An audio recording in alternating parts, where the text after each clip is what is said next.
వచ్చినాయి. కానీ సుదీర్ఘకాలంగా డీకే అరుణ గారు మహబూబ్నగర్ జిల్లా రాజకీయాల్లో ఉన్నారు. కానీ మీ బంధువులు చాలామంది వివిధ పార్టీలో ఉండడం మీకేమైనా మైనస్గా కనిపిస్తుందా? ఇప్పుడు టికెట్ రాకపోవడానికి, బీజేపీలో మొదటి లిస్టులో పేరు రాకపోవడానికి? నేను పార్టీలో చేరేటప్పటికే వాళ్ళు ఆ పార్టీలలో ఉన్నారు. నేను బీజేపీలో చేరినప్పుడే మా ఫ్యామిలీ మెంబర్స్ ఇటు మా తమ్ముడు ఇద్దరు తమ్ముళ్ళు, ఒకరు టీఆర్ఎస్లో ఉన్నారు, ఒకరు కాంగ్రెస్లో ఉన్నారు. అప్పటికే ఉన్నారు, నేను చేరిన తర్వాత కాదు. కొంతమంది మీ బంధువులకు పరోక్షంగా సహాయ సహకారాలు అందించారు, అందుకే గెలిచారని చెప్తున్నారు, మీ పార్టీ కాకుండా. అది చాలా అబద్ధం. ఎందుకంటే ఎవరైతే జలసీతో కూడుకున్నటువంటి వాళ్ళు ఉన్నారో, డీకే అరుణ ఉన్నటువంటి ప్రజల్లో ఉన్నటువంటి ఆదరణను చూసి ఓర్చుకోలేనటువంటి వాళ్ళు ఇటువంటి బ్లేమ్ అనేది గేమ్ ఆడుతున్నారు.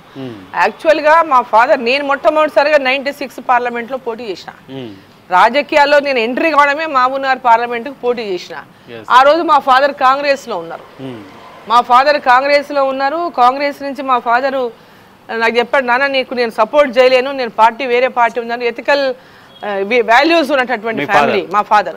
యాజ్ అ ఫాదర్ డెఫినెట్ గా నన్ను బ్లెస్ చేస్తారు డాటర్ని. కానీ ఆయన తన ప్రిన్సిపల్స్ ప్రకారం కాంగ్రెస్ పార్టీకే పనిచేసినారు, కాంగ్రెస్ పార్టీకి పట్టుదలతో పనిచేసినారు. సో ఆ రోజు మా ఫాదర్ అంత గట్టిగా పనిచేస్తే కూడా 8,000 ఓట్లు ఆ కాన్స్టిట్యున్సీలో నాకు మెజారిటీ వచ్చింది. అంటే ప్రజల లోపల అరే సార్ బిడ్డ నిలబడ్డది, సార్ ఏమో అక్కడే చెప్తాడు అనేటటువంటి విధంగా కూడా చాలా మంది సార్ బిడ్డ అని చెప్పేసి ఓట్లు వేసిండు. సో ఆ యొక్క ఇది తప్పకుండా ప్రజల లోపల ఉంటుంది.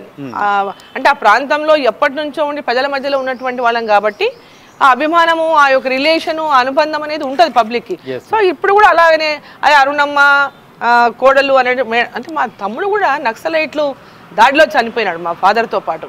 మా తమ్ముడు కూడా నక్సలైట్ల దాడిలో మా ఫాదర్తో పాటు చనిపోయింది కాబట్టి ఆ తర్వాత పోటీ చేస్తుంది ఫస్ట్ టైం. వాళ్ళ డాటర్, మా తమ్ముని కూతురు ఫస్ట్ టైం పోటీ చేస్తాం. సో ఆ సింపతి కూడా వాళ్ళకి చాలా బెనిఫిట్ అయింది.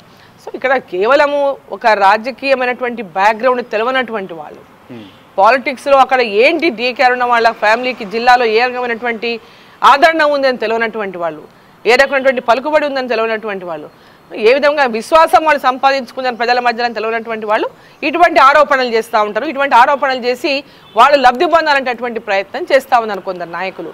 సో దాంట్లో ఒకసారి నేను పార్లమెంటుకు పోటీ చేస్తాను ఖచ్చితంగా తెలుసు, నాకు పోటీ చేయాలని అనుకున్నాను. కాబట్టి నేను ఇంకో పార్టీకి ఎట్లా చెప్తారండి? ఒక ఎవరైనా లీడర్ ఒక రాజకీయంగా నేను ఇప్పుడు అక్కడే రేపు నాకేం చెప్పడానికి ఏమన్నా ఉంటుంది? అంటే వాల్యూస్ ఉంటాయా? సో వాల్యూస్ లేనటువంటి వాళ్ళు ఇట్లాంటి ప్రచారం చేస్తారు, ఇటువంటి మాటలు మాట్లాడతారు. ఓకే, గత అసెంబ్లీ ఎన్నికల్లో చూస్తే చాలా చోట్ల డిపాజిట్ కూడా బీజేపీ కోల్పోయింది. అట్లాంటి నియోజకవర్గంలో మీరు పోటీకి సిద్ధపడుతున్నారు, మీ గెలుపుపైన ఎటువంటి ప్రభావం చూపే అవకాశం ఉంది అసెంబ్లీ ఎన్నికల్లో? లాస్ట్ టైం కూడా 7 అసెంబ్లీలు టీఆర్ఎస్ పార్టీ గెలిచింది. లాస్ట్ ఎన్నికల్లో 19లో కూడా 18 ఎలక్షన్లలో టీఆర్ఎస్ పార్టీ, ఆనాడు టీఆర్ఎస్ పార్టీ 7 అసెంబ్లీ స్థానాలు గెలిచింది. ఆ రోజు హైయెస్ట్ మెజారిటీస్తో గెలిచినారు. 50,000, 60,000 మెజారిటీతో ఒక్కొక్క ఎమ్మెల్యే గెలిచారు. అయినప్పటికీ కూడా పార్లమెంట్ ఎలక్షన్ వచ్చే వరకు వాళ్ళ మెజారిటీలనే చాలా 3 కాన్స్టిట్యున్సీలో కంప్లీట్ తగ్గిపోయి నాకు మెజార్టీ వచ్చింది. మిగతా దాంట్లో కూడా వాళ్ళ మెజార్టీలు చాలా తగ్గినాయి. సో ఆ దీంతోనే అంత పెద్ద ఎత్తున ఓటు బ్యాంక్ నేను సంపాదించుకోగలిగిన లాస్ట్ ఎలక్షన్. అదే విశ్వాసం, అదే నమ్మకం ఇప్పుడు తప్పకుండా మోదీ గారు ఈ రోజు పెద్ద ఎత్తున మోదీ గారు ప్రభుత్వంలోకి రావాలి, మోదీ గారు మళ్ళీ ప్రధానమంత్రి కావాలి అనేది ఇవాళ చాలా పెద్ద ఎత్తున తెలంగాణలో కూడా ప్రజలు చర్చించుకుంటున్నారు. కాబట్టి ఖచ్చితంగా దీనికి మోదీ గారి యొక్క చరిష్మా, నాకు ప్రజలతో ఉన్నటువంటి సంబంధాలు అన్ని కూడా తోడైతే ఖచ్చితంగా విజయం సాధిస్తాయి.